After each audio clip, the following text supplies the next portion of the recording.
चुनाव आयोग की निष्पक्षता के बारे में अब कुछ भी कहना बेकार है। दंतहीन है, तर्कहीन है, कोई शक्ति नहीं है, वो कहीं दिखता नहीं है। वो उसकी भूमिका केवल चुनाव की मीटिंग करने की और पैरामिलिट्री फोर्सेस भेजने की, अधिकारियों को ट्रांसफर, यही सब रह गया। मैं ये क्यों कह रहा हूँ? मैं ये इसलिए कह रहा हूँ कि इलेक्शन अनाउंस आप कर रहे हैं, उससे कुछ दिन पहले एक गवर्नमेंट एक स्कीम लेके आती है कि 10,000 रुपये महिलाओं के खाते में 1,10,000 महिलाओं के खाते में 10,000 रुपये दिए जाएंगे। वो एक बार में 21 लाख लोगों के अकाउंट में ट्रांसफर करती है और उसके बाद चुनाव घोषित हो जाता है।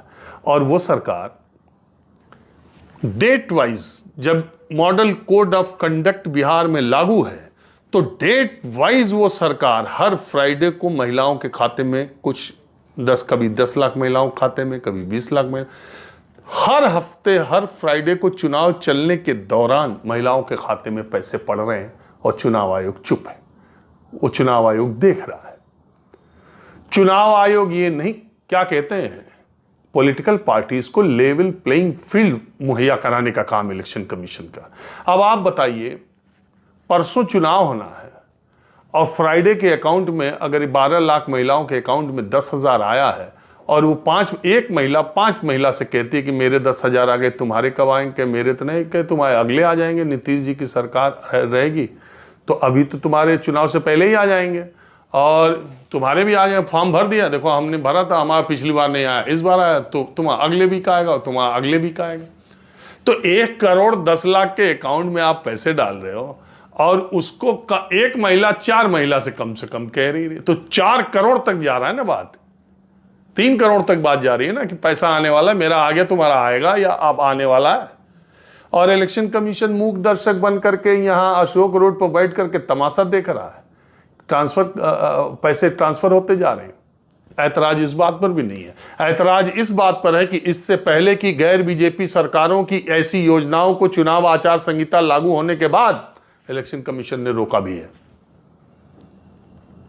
तो फिर इस बार क्यों नहीं रोका? यह भूमिका उसकी क्या है? अगर आप हरियाणा और महाराष्ट्र के चुनाव की बात करते हैं, मैं राहुल गांधी जो वोट चोरी की बात करते हैं, उनके तर्क, उनकी टीम, उनकी बातों, उस पर मैं नहीं जाता हूं। चुनाव आयोग को जवाब देना चाहिए।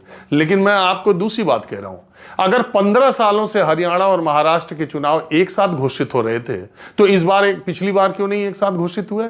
क्यों महाराष्ट्र की सरकार को यह फैसला लेने का कि वो लाड़की बहना योजना के तहत महिलाओं के खाते में पैसा डालेगी?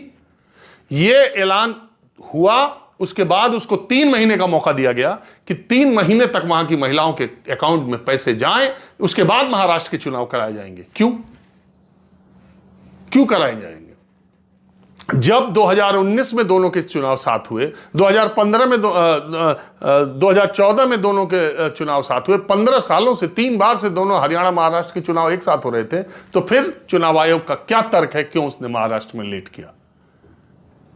तर्क तो अगर सामने देखो तो यह दिखाई देता है कि उसने 4 जून को हारे थे इलेक्शन, लोकसभा का चुनाव। 28 जून मुझे जहां तक याद आता है शिंदे सरकार ने फैसला लिया और उसके बाद तुरंत 3-4 महीने गया अकाउंट में महिलाओं के अकाउंट में पैसे डालो, चुनाव जीतो। ये अच्छा तरीका निकाल लिया शासन में बैठने वाले लोगों ने।